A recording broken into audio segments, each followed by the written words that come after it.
Olá, alunos do Colégio Sistema. Na aula de hoje falaremos sobre espelhos esféricos. Espelhos esféricos são calotas esféricas que têm uma de suas faces refletoras.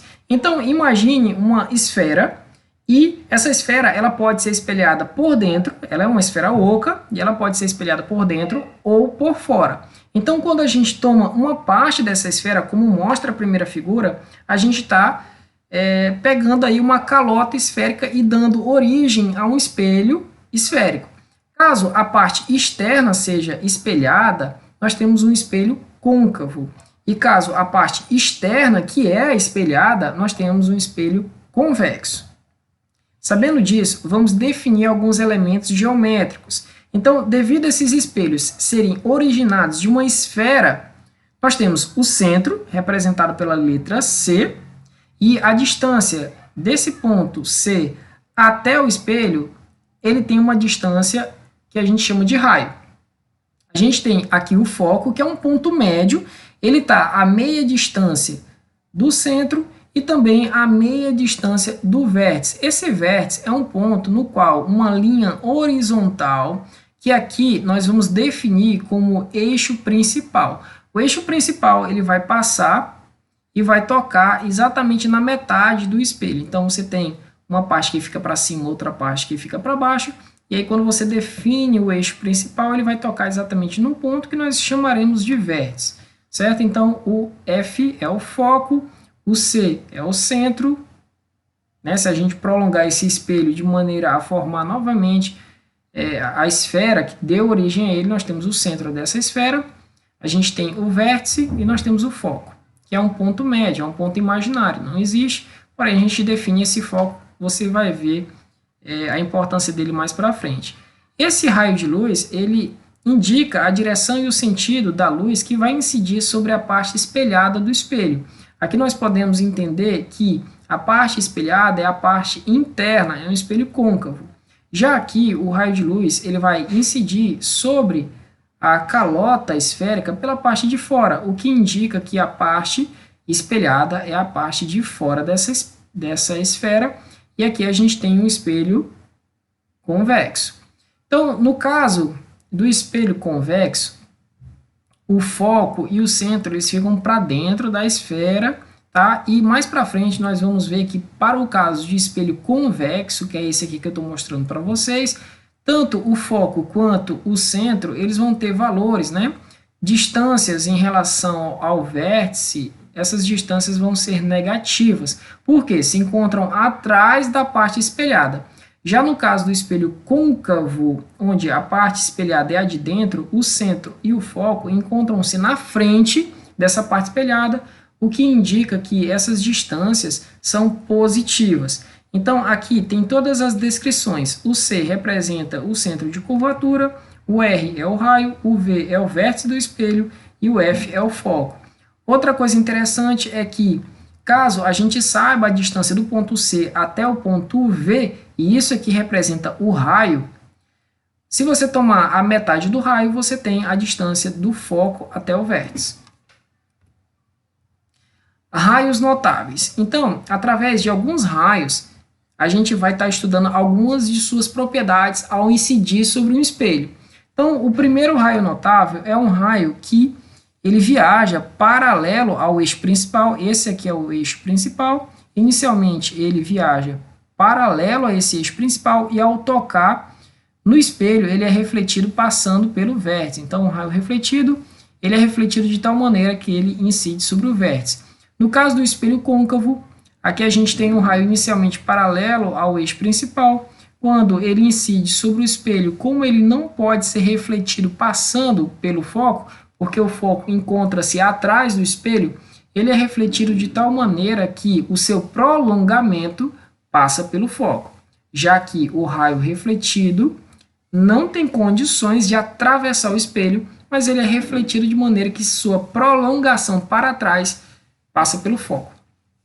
O outro raio notável é um raio que é o oposto, ele faz o caminho oposto do primeiro raio notável. Então, imagine um raio que inicialmente ele passa pelo foco, ele vai ser refletido de maneira que seja paralelo ao eixo principal. Então, inicialmente ele passa pelo foco e é refletido paralelo ao eixo principal. No caso do espelho convexo, acontece algo similar. Então, imagine que você tenha um raio que ele tenta passar pelo foco, mas como eu já falei, ele não vai conseguir atravessar o espelho. Logo, ele vai ser refletido de maneira que o raio refletido seja paralelo ao eixo principal. Mas aqui você pode notar uma coisa, ó, se você prolongar o raio incidente para trás do espelho, ou para frente, né, como alguns podem preferir, você observa que esse prolongamento ele passa pelo foco. Tá? Então, o prolongamento, nada passa pelo foco, mas sim só o prolongamento, para dizer que esse raio aqui, ele passaria, né? Caso o raio de luz conseguisse atravessar, ele passaria pelo foco.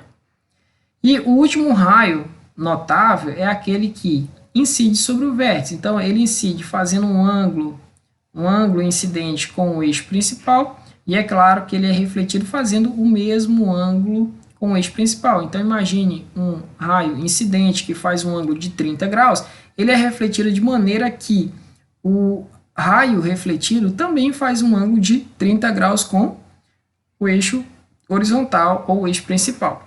Aqui funciona da mesma maneira. Então, você tem um raio incidente que inicialmente está fazendo um ângulo inicial com o eixo principal, ele vai ser refletido de tal maneira que esse ângulo ele acaba sendo mantido.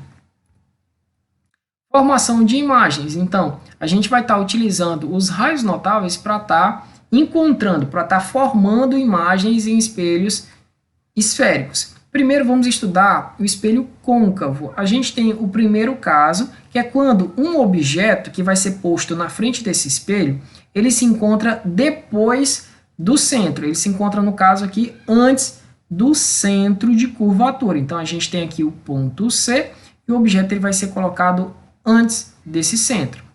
Então, a gente vai estar pegando dois raios notáveis. Um que é paralelo ao eixo principal e ele é refletido de maneira que seu raio refletido passa pelo foco. Esse é o primeiro caso de raio notável. Qualquer raio que é horizontal inicialmente, ele é refletido passando pelo foco.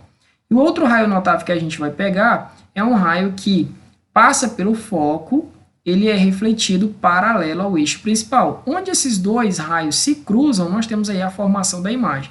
É claro que está um pouquinho deslocado, certo? Essa imagem ela deveria estar um pouco mais aqui para a esquerda, mas isso não tem problema para o nosso entendimento. Então, a imagem seria formada exatamente no cruzamento desses dois raios. E aí, a gente tem algumas características dessa imagem. Então, observe que o objeto é representado por uma seta para cima, e já a imagem é representada por uma seta para baixo. Então, nesse caso, nós dizemos que a imagem ela é invertida. Ela é para baixo, ela não é direita, ela é invertida. Aqui também nós podemos notar que esta imagem, ela acaba sendo, comparando os tamanhos, ela acaba sendo menor que o objeto. Então, é por isso que nós definimos ela também como menor. E a questão de ser real, certo? É porque essa imagem ela é formada pelos cruzamentos dos raios refletidos. Então, a gente tem esse raio refletido e vai se cruzar com outro raio refletido. Nesse caso, quando esses dois raios se cruzam, nós dizemos que a imagem é real. Outra maneira da gente definir uma imagem real é quando essa imagem ela é formada na frente da parte espelhada, na frente do espelho. Então, outra característica que define essa imagem real. Mais para frente, nós vamos ver outros tipos de imagem que não é real. Nós damos o nome para essas imagens que não são reais de virtuais.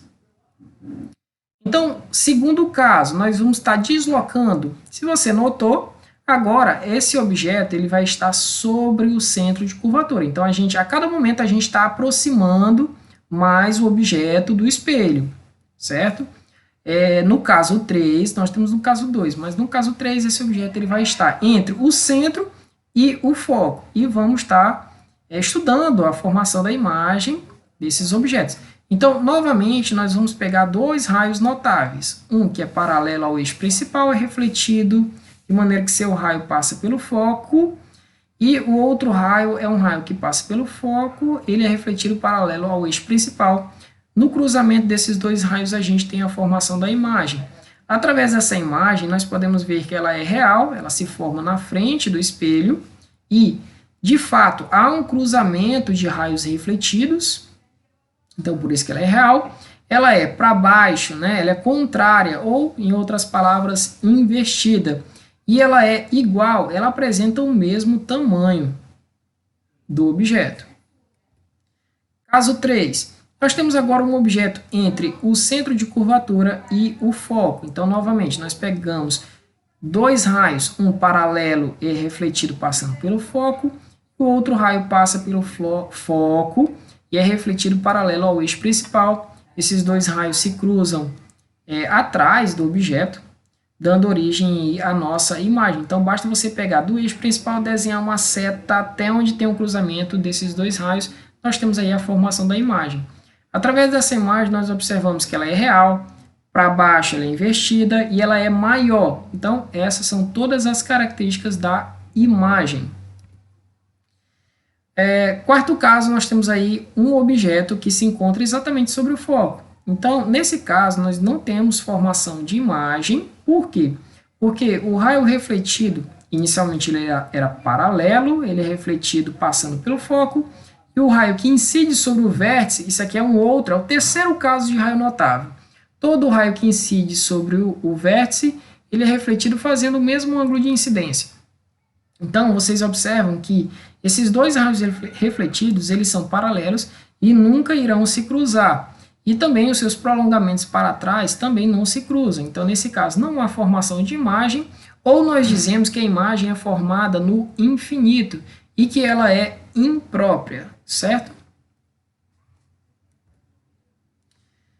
Quinto caso, nós temos o caso em que o objeto ele foi aproximado mais do espelho, então ele está entre o foco e o vértice. Para esse caso, quando a gente define aí os raios notáveis, tá? O primeiro raio, ele incide, ele vai paralelo ao eixo principal, ele incide de maneira que o raio refletido passa pelo foco. O segundo raio bate no vértice e ele é refletido com o mesmo ângulo de incidência. Nós observamos que na frente do espelho não vai haver um cruzamento desses dois raios refletidos, porque eles acabam se afastando mais e mais. Mas quando você tem prolongamento desses dois raios para trás do espelho, há um cruzamento dos raios prolongados. Não um cruzamento de fato, mas somente dos prolongamentos. Então, através dessa figura, nós podemos notar que a imagem ela é do tipo virtual, certo? Mudou totalmente a história, não é mais real. Por quê? Porque nada se cruza atrás do espelho a não ser os prolongamentos. Não são raios refletidos de fato, são prolongamentos. Então é virtual. E uma outra definição que eu acho, que eu gosto mais, é que ela é virtual devido ao fato dela estar se formando atrás do espelho. Então, virtual. Ela é direita, porque ambos, tanto a imagem quanto o objeto, apontam no mesmo sentido para cima. Então, são direitas. E o objeto não, mas a imagem ela é maior. Essas características são da imagem. Então, aqui a gente vê visivelmente que a imagem é maior que o objeto. E esses são todos os casos para o espelho côncavo, a parte espelhada, a parte de dentro. Vamos agora observar a formação de imagens para os espelhos convexos. Só existe um único tipo de imagem no espelho convexo. Todas as imagens nesses espelhos serão menores, como a gente pode estar observando, são menores, são direitas e virtuais, independente da distância do objeto do espelho. Sempre a imagem vai ser menor, virtual e direita, porque aponta para cima. Então, não esqueça disso. Aqui tem algumas observações. Toda imagem real é invertida. Nós percebemos que toda imagem que se forma na frente do espelho, ela acaba sendo invertida, ela aponta para baixo. Eu vou voltar só um instante para a gente observar. Quando a imagem era formada na frente do espelho. Então, aqui a gente tem um caso em que a imagem ela está sendo formada na frente do espelho, ela é real, e aí você percebe que toda imagem real, que se forma na frente do espelho, que é formada devido ao cruzamento dos raios refletidos, ela é invertida. E é exatamente isso que está dizendo lá na observação. Então, outra observação, e no mesmo ponto ele fala que toda imagem virtual, ela aponta no mesmo sentido do objeto, ela é direita. Então, se o objeto está apontando para cima, a imagem também estará apontando para cima. Segundo ponto, somente o espelho côncavo que foi, ele apresenta 5 casos de conjugação de imagem, de formação de imagens. Somente esses espelhos, a parte interna que é espelhada é o espelho côncavo, tá? Conjuga imagens reais, já que no espelho convexo, como a gente acabou de observar, isso aqui é um espelho convexo, ele só vai formar imagem virtual. Esse é o único tipo de imagem que esse espelho forma. Virtual, direita, porque aponta para cima e o objeto também, e menor, sempre vai ser menor. Terceiro ponto, apenas imagens reais podem ser projetadas. Então, vamos lá observar mais uma vez uma imagem real. Então, para que você consiga visualizar essa imagem, é necessário que você coloque uma parede, e é por isso que ele fala que esta imagem ela é projetável. Quem já mexeu em algum projetor de sala para apresentar um slide, certo? A gente sabe que aquela imagem que sai do projetor, ela pode ser projetável, ela pode ser conjugada em uma parede, ela pode ser visualizada numa parede. Então, basicamente, é isso que aquele ponto tá falando. Então, esse objeto ele pode ser visto em alguma parede, em algum anteparo. Já em imagens virtuais, você não pode fazer isso, nem consegue. Quarto ponto. A imagem virtual formada atrás do espelho côncavo, é sempre maior que o objeto. Então, isso é visível porque, no caso do espelho côncavo, a imagem que é virtual no espelho côncavo, ela sempre vai ser o quê? Direita maior que o objeto. Então, é isso lá que ele está falando. E, por último, o espelho convexo conjuga uma única imagem e está sempre virtual, direita e menor que o objeto. Isso aí a gente já viu. Estudo analítico, certo? Agora a gente vai estar fazendo alguns cálculos. A gente vai estar observando algumas fórmulas, algumas a gente já conhece, outras vão ser estudadas a partir de agora. Então, o foco ele fica a meio caminho ali do centro e do vértice, então ele fica exatamente no meio.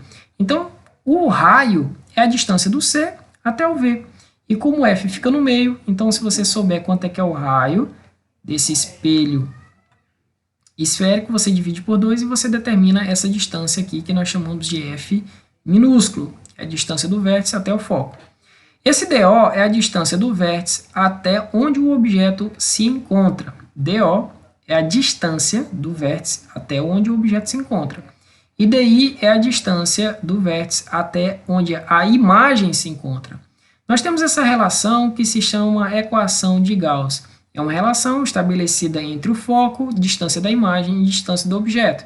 E nós temos também a equação do aumento linear. Dependendo da sua posição em relação ao espelho esférico, essa imagem ela pode ser ampliada, como ela também pode ser reduzida. E é por isso que nós chamamos de aumento linear, ou, como alguns livros gostam de utilizar, ampliação linear.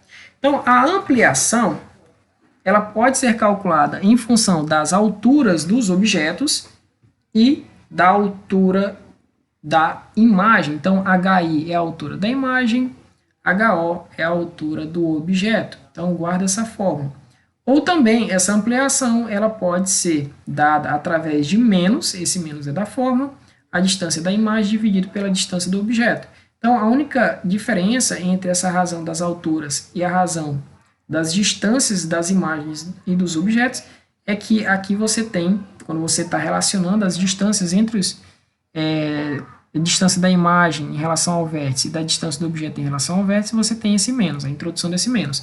Ou então, você pode estar utilizando esta fórmula, pegando aí as duas razões. Você pode estar utilizando esta fórmula aqui, que está relacionando o quê? As alturas das imagens e dos objetos com as suas distâncias horizontais. Observações. No espelho côncavo, então, no espelho côncavo, e é interessante que você volte novamente para você reconhecer o que é um espelho côncavo. É aquele que é a parte de dentro que é espelhada. Então, essa parte aqui que é espelhada, certo? É a parte de dentro. Então, nesses casos, o foco é positivo. E por que é positivo? Porque ele se encontra na frente, certo? Então, se você completar essa circunferência, na verdade, essa circunferência não, mas essa esfera, você observa que o centro e o foco encontram-se na frente da parte espelhada. Logo, como eu falei bem no início, tanto o foco quanto esse centro, eles apresentam valores positivos. Já nos espelhos côncavos, a parte espelhada é a parte de fora e o foco e o centro se encontram atrás do espelho. Logo, eles têm valores negativos, é exatamente o que está te demonstrando aqui, nesses dois casos. A imagem, vamos falar da imagem. A imagem, quando ela é real, ela vai ter a distância DI positiva. Tá? Quando a imagem ela for real, ela se formar na frente, quando ela se formar na frente da parte espelhada, ela vai ter uma distância positiva, a distância do vértice até ela é positiva. E caso ela seja invertida, a sua altura é negativa, porque aponta no sentido contrário do objeto. Então, o objeto está apontando para cima e a imagem está apontando para baixo, logo essa altura dessa imagem é negativa.